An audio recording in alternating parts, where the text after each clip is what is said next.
56 दिनों के अंदर हमने जो हमारा रोड मैप था वो रोड मैप मैं पूरा नहीं उतार पाया। मेरे 100 दिन का रोड मैप था, 56 दिन मुझे मिले हैं जी। और मैंने जो 100 दिन के अंदर रोड मैप बनाया था वो रोड मैप मैंने धरातल पर उतारना था, परंतु मैं संतुष्ट हूं। हमने 10 वर्षों के अंदर आदरणीय मोदी जी के नेतृत्व में हमारी सरकार ने ईमानदारी से काम किया है। हरियाणा प्रदेश के गांव को मजबूत किया है, शहर को मजबूत किया है, गांव को सड़कों से मजबूत सड़कों से जोड़ने का काम किया है। आज हर जिले को 4 लेनिंग से जोड़ने का काम किया है। इसका उदाहरण भी है। अभी अशोक तंवर जी अगर हम देखें, अशोक तंवर जी सफीदों के एक जनसभा के अंदर बोल रहे थे, उसके 20 मिनट बाद राहुल के पास चले गए, क्योंकि सड़कों का जो हमारा रोड इंफ्रास्ट्रक्चर मजबूत है वो इतना मजबूत है कि उसको 20 मिनट लगे वो राहुल गांधी के पास पहुंच गए। ये नायब सिंह सैनी साहब आपके लिए खुशखबरी दे देते हैं और दूरदर्शन हमेशा खुशखबरी देता है। आप अपनी कंस्टिट्यूएंसी में जो अभी तक के रुझान है पोस्टल बैलेट में उसमें आगे चल रहे हैं, तो थोड़ा जो अच्छे से मुस्कुराइए, स्माइल आपकी थोड़ी छोटी दिख रही है, थोड़ा खुल के फिर अगला सवाल लेंगे। ये हरियाणा के अंदर सारे ऐसी रिजल्ट आएंगे, पूरे हरियाणा के ऐसी रिजल्ट आएंगे, आगे रहेंगे। अब तक 56 जी, अब तक 56 और कितना समय आपको चाहिए हरियाणा के विकास के लिए? 56 दिन मिले थे अभी तो आपको। हरियाणा के लोग 5 साल का समय दे रहे हैं फिर हमें सेवा करने का। चलिए, हमारी ईमानदारी से करेंगे। हमारी शुभकामनाएं आपके साथ हैं। Thank you Mukesh ji. चलिए, पहला रुझान जो था जब मुख्यमंत्री कार्यवाहक हैं हमारे साथ बैठे थे तो इनके पक्ष में आया, तो ये इनके लिए खुशखबरी की बात है। और जो बाकी रुझान है इनसे भी आप दर्शकों को रूबरू करवाइए सुदेश। बिल्कुल, ग्राफिक्स के जरिए आपको बता रहे हैं कौन कहां पर आगे है रुझानों में। सावित्री जिंदल निर्दलीय इस बार चुनाव मैदान में हिसार से आगे चल रही है, त्रिकोणीय मुकाबला इस सीट पर भी है, लेकिन रुझान कह रहे कि मजबूत है सावित्री जिंदल। और हम भी लगातार ग्राउंड जीरो से ये रिपोर्ट लेते रहे कि सावित्री जिंदल ने हिसार विधानसभा का मुकाबला इस बार काफी रोमांचक बना दिया है। फिलहाल रुझानों में आगे सावित्री जिंदल के बारे में भी जो दर्शक नहीं जानते हैं उनको हम बताना चाहेंगे कि सावित्री जिंदल भारत की सबसे बड़ी महिला उद्योगपति हैं, देश की सबसे अमीर और सबसे बड़ी उद्योगपति हैं। और नवीन जिंदल जो भारतीय जनता पार्टी के सांसद हैं, उनकी माताजी हैं। भारतीय जनता पार्टी से ये टिकट चाह रहे थे लेकिन टिकट नहीं मिली, तो निर्दलीय चुनाव लड़ रही हैं।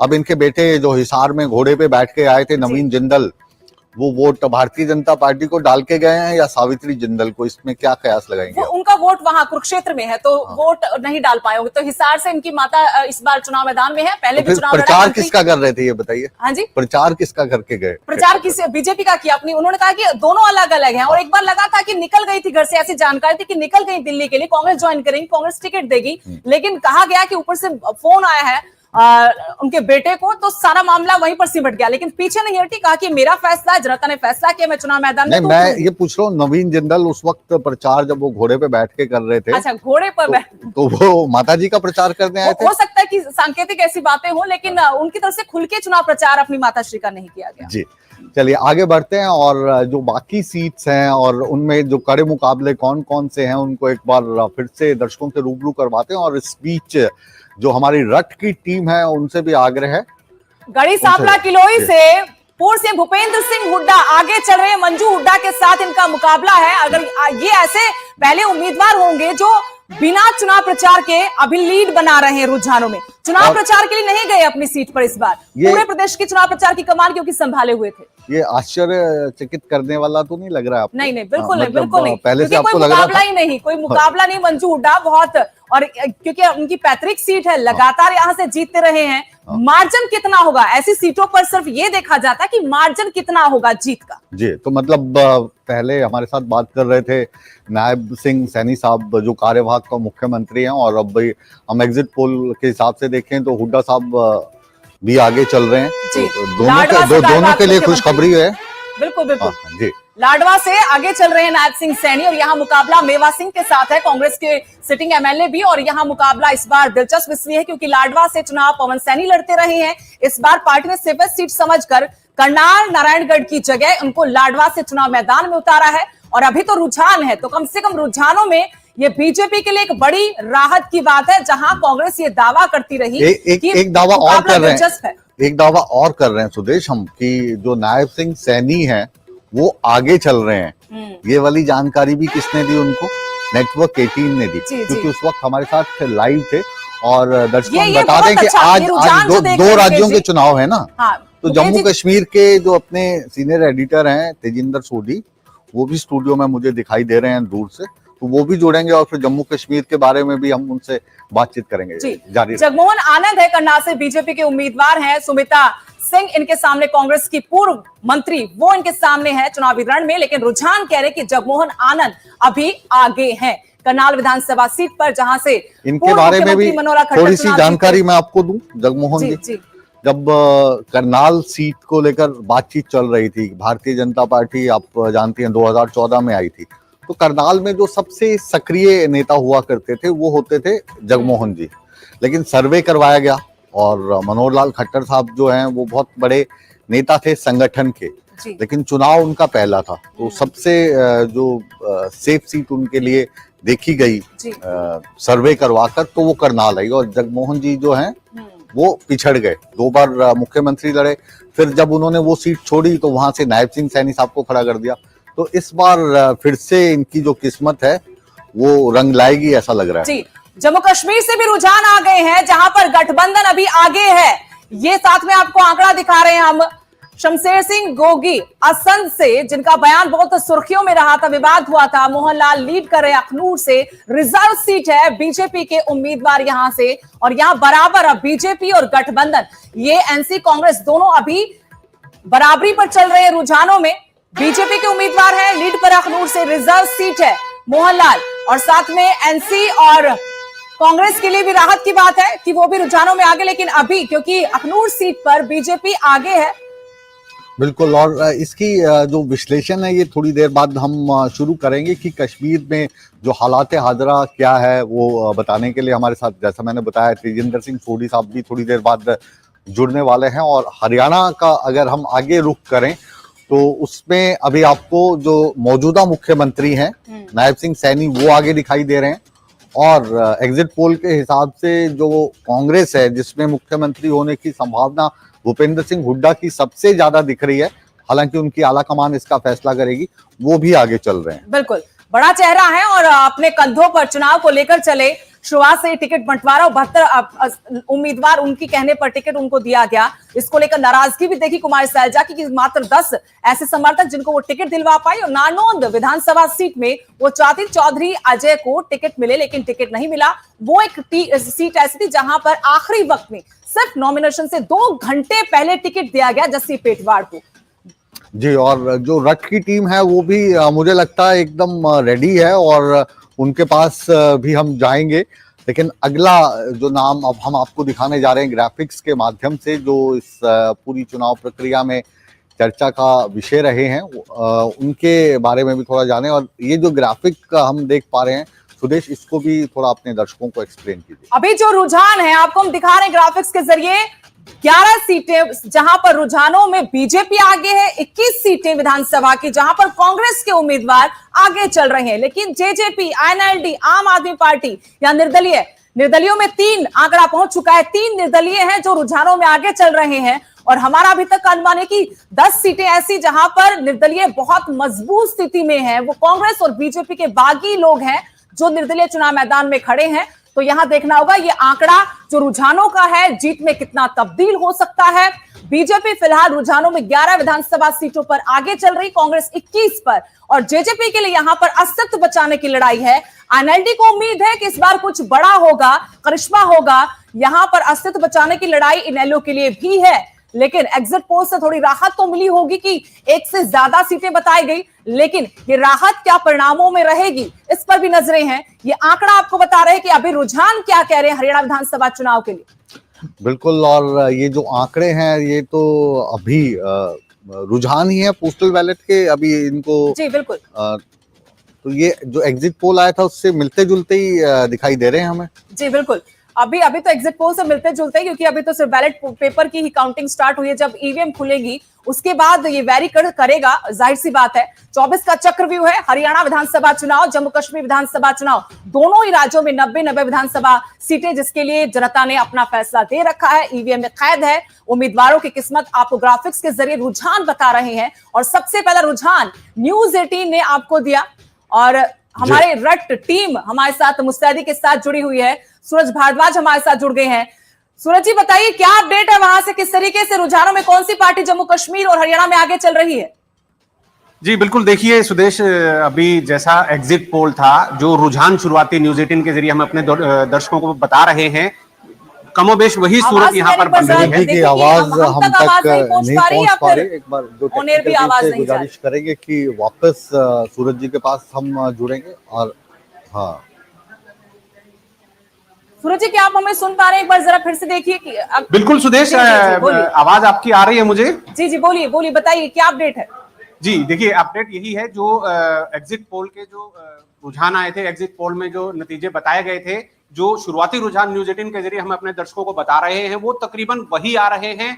कम पे जो है बीजेपी आगे चल रही है, जबकि उससे तकरीबन दुगनी जो नंबर है, संख्या है, उसके ऊपर कांग्रेस आगे चल रही है। और सुदेश, सबसे बड़ी बात जो है, क्योंकि थोड़ी देर में तस्वीर साफ हो जाएगी, पल पल की जानकारी हम अपने दर्शकों को दे रहे हैं, इसके बाद क्या तस्वीर होगी, अगर जैसा कि लग रहा है नतीजों में कि कांग्रेस सरकार बना सकती है, तो उस सूरत में उसके बाद जो घमासान है वो कांग्रेस के भीतर शुरू होगा सुदेश, और वो काफी दिलचस्प रहेगा। और अगले 1-2 दिन तक ये जो राजनीति जो है सरकार बनाने की, अगर कांग्रेस सरकार बनाने की स्थिति में आती है, तो कांग्रेस के भीतर एक नया महाभारत जो है वो शुरू हो जाएगा। दिल्ली में जो लॉबिंग है वो शुरू हो जाएगी।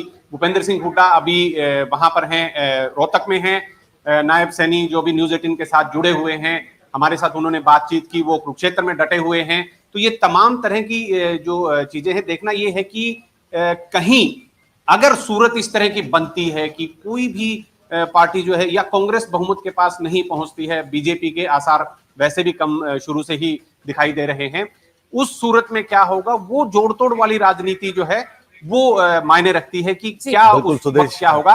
अभी की अगर हम बात करें तो कांग्रेस आगे बढ़ती दिखाई दे रही है। अभी इस मोड़ तक जाना मुझे लगता है थोड़ी सी जल्दी होगी, और जाहिर है कि आप जो रट का जो पूरा का पूरा आपका सेटअप लगा हुआ है, उस पर नजर बना के रखेंगे, तो थोड़ा सा भी हमें इंतजार करना होगा। मुझे लगता है 3-4 घंटे के बाद ये जो टिप्पणी है ये कितनी सार्थक होती है, इसका इंतजार करना होगा।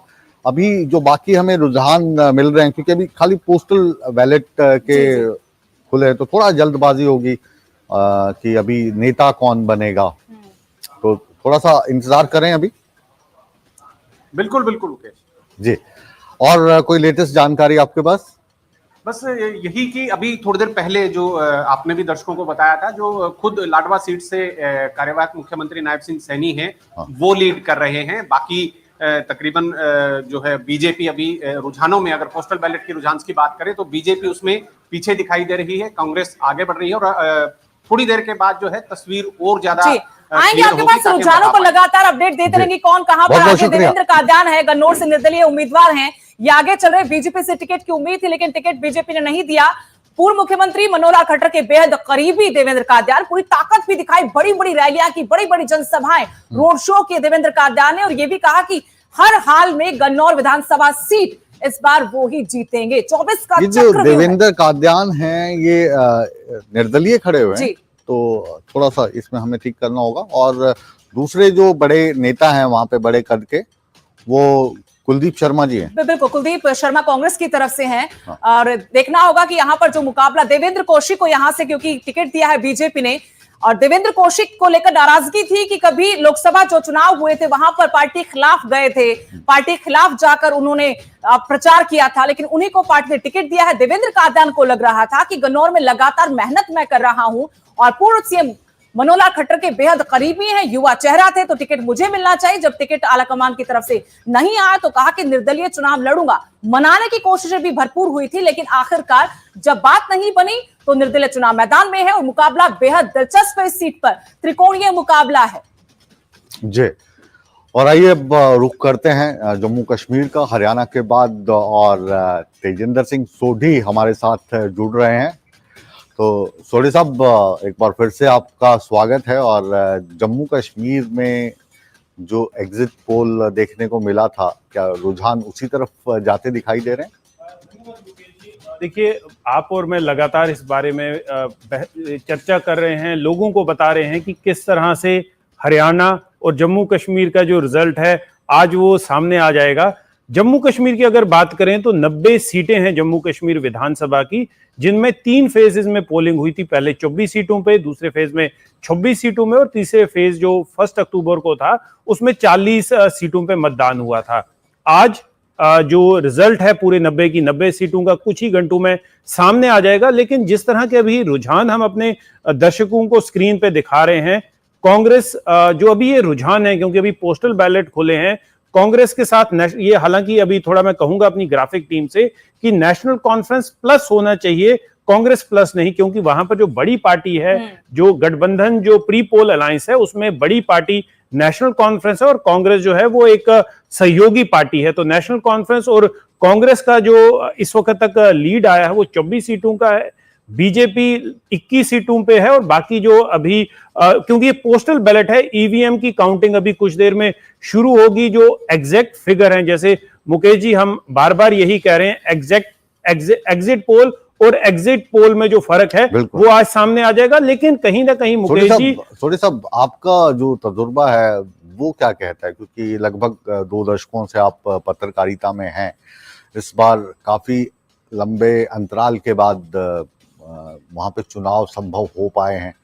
पहले इस चीज को लेकर काफी टिप्पणियां की जाती थी, धारा 370 वहां से हटाई गई, उसका फायदा क्या भारतीय जनता पार्टी को मिलता हुआ दिखाई दे रहा है? देखिए मुकेश जी, ये ना एक बड़ा कंटीशियस सवाल आपने पूछा, एक बड़ा इंपॉर्टेंट सवाल है। देखिए, आप कहिए कि धारा 370 हटाने का बीजेपी को फायदा देश में मिला, लेकिन क्या वो फायदा उनको जम्मू कश्मीर के वोटर्स देंगे?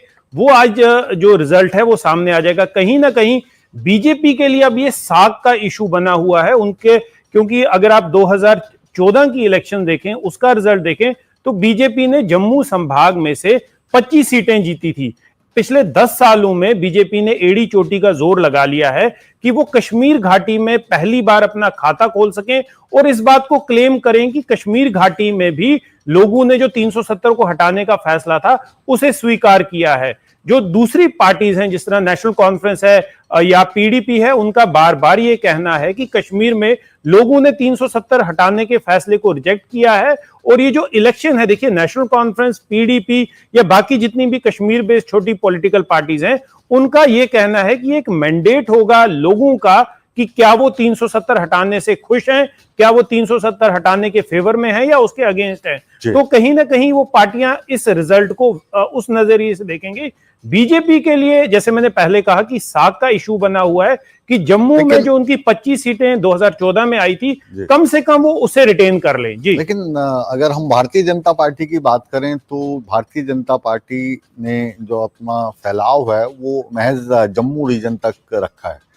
कश्मीर में भारतीय जनता पार्टी नहीं गई। उन्होंने कहा कि जो कुछ इंडिपेंडेंट लोग हैं, उनकी विचारधारा से, जिनकी विचारधारा मेल खाती है, उनको सपोर्ट करेंगे। इसके क्या मायने हैं कि जम्मू में तो भाजपा थोड़ी स्ट्रांग दिख रही है, लेकिन कश्मीर में अभी पैठ या आप कहेंगे एंट्री नहीं कर पाई है?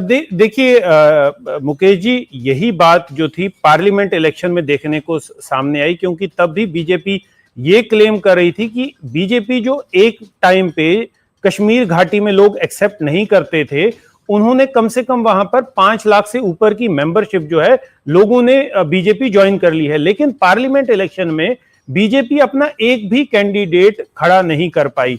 जो डिलिमिटेशन के बाद नई सीट बनी थी रजौरी अनंतनाग वाली, बीजेपी के कुछ कैंडिडेट वहां पर होपफुल थे, लेकिन बीजेपी ने वहां पर भी अपना कैंडिडेट खड़ा नहीं किया और एक दूसरी पार्टी जो अपनी पार्टी है उसके कैंडिडेट को उन्होंने ओपनली सपोर्ट किया, लेकिन वो सीट जो है नेशनल कॉन्फ्रेंस की झोली में गई।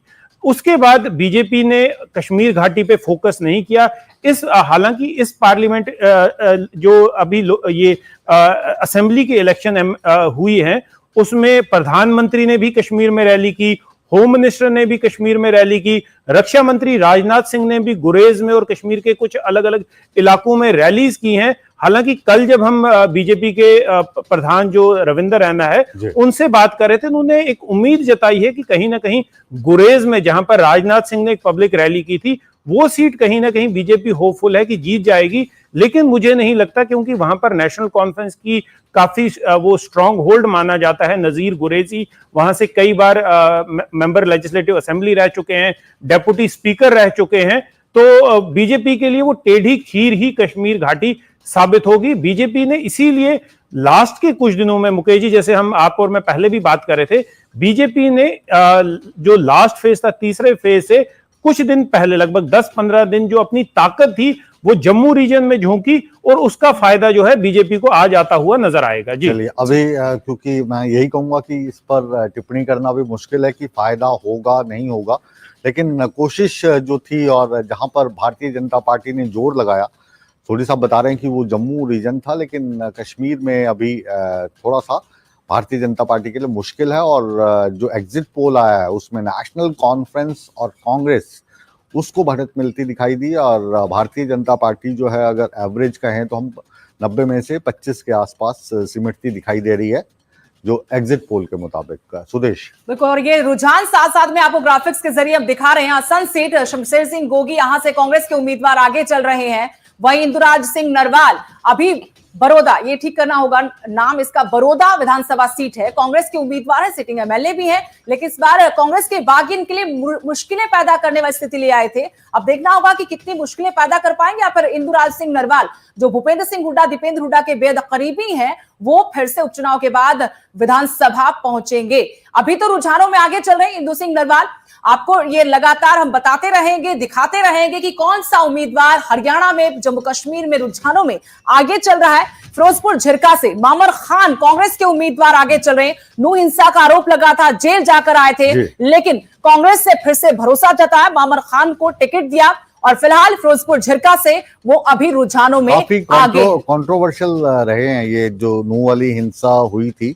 कुछ ऑडियो वायरल हुए थे, उसके बाद भी जिस तरीके से हमने चुनाव प्रचार में देखा कि उनको पछताना पड़ेगा। मैंने देखा कि बहुत सारे घरों में चूल्हा नहीं जला, मैं भी उसी परिवार से आता हूं, मेरे घर में चूल्हा नहीं जला, तो लोग तैयार रहे, जब कांग्रेस की सरकार आएगी तो आपको मेवात छोड़कर जाना होगा, इस तरह की बयानबाजी हुई थी। हालांकि नू हिंसा, इतिहास ये गवाही देता है कि कभी वहां पर भाईचारा खराब नहीं हुआ था। सिर्फ इस बार जो नू हिंसा हुई, वो पहला एकमात्र ऐसा हादसा कह ले, या फिर जो घटना घटी वहां पर, पहली बार दोनों समुदाय आमने सामने थे। ब्रज यात्रा को लेकर ये विवाद सारा खड़ा हुआ था। गन्नौर, देवेंद्र का ध्यान अभी भी आगे चले, निर्दलीय उम्मीदवार है यहां से देवेंद्र का ध्यान। बीजेपी से टिकट की आस थी, लेकिन निर्दलीय चुनाव मैदान में खड़े हुए देवेंद्र कौशिक पर भरोसा जताया बीजेपी ने। यहां से देवेंद्र कौशिक रमेश कौशिक के भाई हैं, जो सांसद है बीजेपी के। सांसद जब लोकसभा का चुनाव था तब भी उनको टिकट नहीं दिया था, मोहनलाल बड़ौली को टिकट दिया था। इस बार विधानसभा में उनके भाई को टिकट दिया, तो नाराजगी देवेंद्र कादयान की। बड़ी सांपला किलो आगे चल रहे हैं। हैरानी वाली बात, ये आंकड़ा आगे ही रहेगा मुझे लगता है। मंजू, मैं बार बार आपसे यही पूछता रहूंगा, जब भी भूपेंद्र सिंह हुड्डा को दिखाएंगे कि हम आगे चल रहे हैं, तो मैं पूछूंगा, सुदेश हैरान तो नहीं हो? नहीं, बिल्कुल, बहुत कमजोर उम्मीदवार क्योंकि सामने मंजू हुड्डा है। जरूर एक कोशिश बीजेपी की थी कि उसी समुदाय से लाकर थोड़ा, कमजोर नहीं कहेंगे मंजू हुड्डा को, भूपेंद्र सिंह हुड्डा मजबूत है। हाँ, बहुत बड़े कद के नेता है भूपेंद्र सिंह हुड्डा। और जब ये लग रहा हो कि एंटी इनकम्बेंसी है, 10 साल तक बीजेपी सत्ता में है, बहुत सारे ऐसे मुद्दे थे जो सही वक्त पर एड्रेस नहीं किए गए, तो उस बीच में Bhupendra Singh Hooda one man army रहे। हुड्डा से जब प्रेस कॉन्फ्रेंस में ना बार बार जितने भी पत्रकार हैं वो पूछते हैं कि जी आप भी मुख्यमंत्री का दावा कर रहे हो, कुमारी शैलजा भी कर रही है, रणदीप सुरजेवाला भी कर रहे हैं। तो अभी एक प्रेस कॉन्फ्रेंस में देख रहा था, शायद दिल्ली की थी और रोहतक की थी, ये मुझे याद नहीं आ रहा। तो पत्रकार ने पूछा कि हुड्डा साहब आप भी दावा कर रहे हैं, शैलजा भी कर रही हैं, रणदीप सुरजेवाला भी कर रहे हैं, तो हुड्डा साहब उनको कह रहे थे तू भी कर ले। वो अंदाज है हरियाणवी लोगों का, वो अंदाज है। और अगर थोड़ी देर बात करते नायब सिंह सैनी, तो वो भी दिखाते हैं वो किस तरीके से चुटकुले सुनाते, बातचीत करते हैं। तो भूपेंद्र सिंह हुड्डा गढ़ी सांपला किलोई से आगे चल रहे हैं, 4 बार सांसद भी रहे हैं और 5वीं बार फिर विधानसभा चुनाव लड़ रहे हैं। 4 बार वहां से विधायक चुने गए। इस बार मार्जिन जीत का कितना रहता है, इसी पर नजरें हैं। मंजू हुड्डा, उनको उतारा गया बीजेपी की तरफ से, और ये टैली हम लगातार आपको दिखाते रहेंगे, बताते रहेंगे रुझान, और उसके बाद ये रुझान क्या परिणाम में तब्दील होंगे, इस पर भी नजरें। बहुत सारी सीटें, कुल मिलाकर 20 विधानसभा सीटें ऐसी हैं जहां पर अभी तस्वीर साफ नहीं कह सकते कि किसका पलड़ा भारी है।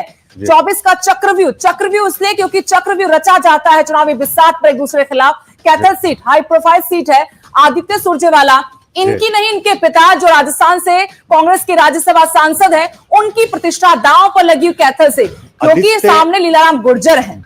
आदित्य सुरजेवाला, उनके पिताजी रणदीप सुरजेवाला, जी। और रणदीप सुरजेवाला के जो पिताजी शमशेर सुरजेवाला, शमशेर वो बड़े सुरजेवाला। कद के नेता थे। तो पीढ़ी दर पीढ़ी ये चुनाव लड़ा जा रहा, राजनीति की जा रही है। अब युवा है, 30 साल की उम्र इनकी आदित्य सुरजेवाला की, इनको चुनावी रण में उतारा है इनके पिता की तरफ से। सुरजेवाला भी अगर कांग्रेस की सरकार आ जाए, मतलब जैसा कि अभी सूरज भारद्वाज जी पूरे तरीके से कॉन्फिडेंट दिखाई दे रहे हैं और एग्जिट पोल भी यही कह रहे हैं, जी। तो सुरजेवाला भी मुख्यमंत्री बन सकते हैं। और अगर भाजपा की आ गई तो इस बार ये दावेदारी यहाँ से भी बिल्कुल। पहली बार कहा कि मैंने तो इतने सालों से मांगा ही नहीं। हाँ। जब 2 विधायक होते थे बीजेपी के हरियाणा में, तब से मैं चुनाव लड़ता और जीतता रहा। और सही बात है, 6 बार लगातार विधायक बना, 7वीं बार फिर मजबूत है वहां से। इस बार चित्रा सरवारा ने जरूर भारतीय जनता पार्टी का हरियाणा में हम कहें तो 2014 से पहले कोई इतना बोलबाला नहीं था। इनेलो के साथ एक छोटी सी पार्टी के तौर पर चुनाव लड़ती 4 थी। विधायक, 2 और विधायक, पत्रकारों के जो संपर्क में रहते थे, जो मैसेज भेजते थे या प्रेस कॉन्फ्रेंस करते थे, उनमें अनिल विज साहब होते थे, एक रामविलास शर्मा होते थे और एक ओपी धनखड़ होते थे, है ना? जीत का सहरा तो 2014 की जीत का सहरा तो रामविलास शर्मा के सर पर सजना चाहिए था, लेकिन हालात कुछ ऐसे हुए।